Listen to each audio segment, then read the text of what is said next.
Week 18 of the fantasy basketball season, and here's a few guards I look to buy and trade for this week. The first guy, DeJounte Murray of the Atlanta Hawks. So with the All-Star break appearing now in the next few days here, DeJounte Murray, he's been up and down over the last few weeks on the season for Murray in his first season with Atlanta, though. 21 points a game, 5.5 rebounds, 6.1 assists, 1.6 steals, 2.1 threes, and 46% from the field. With the last couple weeks here for Murray, 19.7 points a game, 5.7 rebounds, 6.4 assists, a steal, 2.3 threes a game, and 48% from the field. So obviously, DeJounte Murray's still putting up great numbers this season.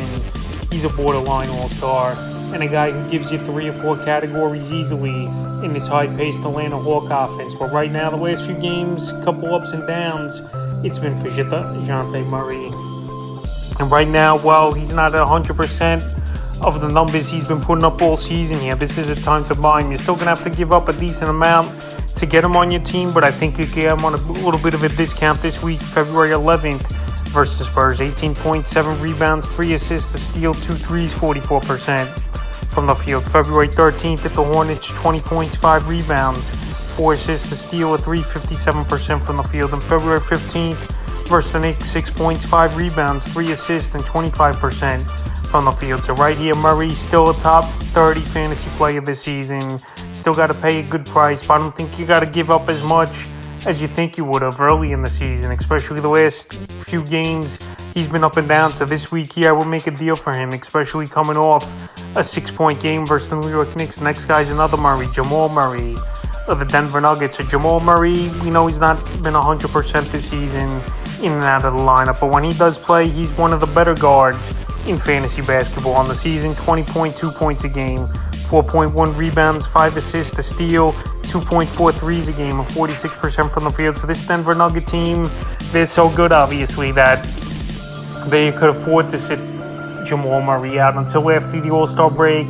Now, obviously, with the break approaching here, this will be a time to get Murray because he hasn't played a ball game since February 4th. So the last few games before he went down, Murray was putting up monster numbers. January 31st versus the Pelicans, 32 points, 5 rebounds, 6 assists, 7 threes, 47% from the field. February 2nd versus the Warriors, 33 points, 5 rebounds, 8 assists, a steal, 3 threes, 52% from the field. And February 4th versus the Hawks, 41 points, 5 boards, 7 assists, a steal, 7 threes, 62% from the field. So Murray putting up monster numbers, like I said, before he went out with the injury here. Now, while he cooled off and he hasn't played a game, by the time they get back from the All-Star break in about 20 days here, Jamal Murray, this will be the time to get him. We know the Nuggets are gearing up for the playoffs and the stretch run, trying to make the NBA Finals, and Jamal Murray will be a big part of it. But I still think he could be a guy that plays enough games to help fantasy owners down the stretch and possibly try to win a championship. So right now, while he's been out and you can get him on a little bit of discount, this will be the time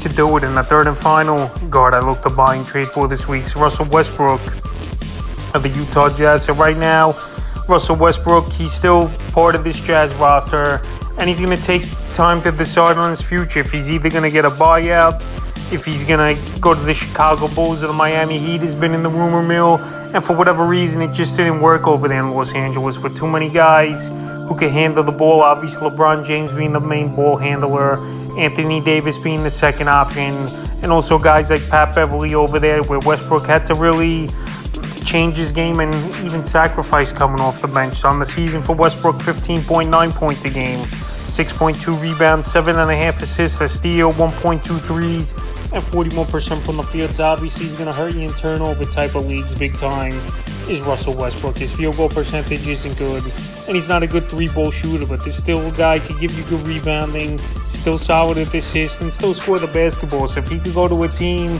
like the Chicago Bulls, I think he could fit in with that high-paced offense with DeMar DeRozan, obviously, Zach LaVine, and Nikola Vukovic is Russell Westbrook. And even with the Miami Heat, too, if he decides to go there, he fits in with a Tyler Hero, a Jimmy Butler, and a Bam Adebayo, I think. So right now, either one of those landing spots is a good landing spot for Russell Westbrook. And now, while he's taking time to decide his future, this is a time to go out there for fantasy owners to get him. And obviously, you don't have to give up much to get him on your roster for a guy who could put up 4 or 5 categories easily if you could get a deal for him and he lands in the right spot. So right now, Russell Westbrook is a guy to buy low. So that's a few guards I look to buy and trade for in Week 18 of the fantasy basketball season.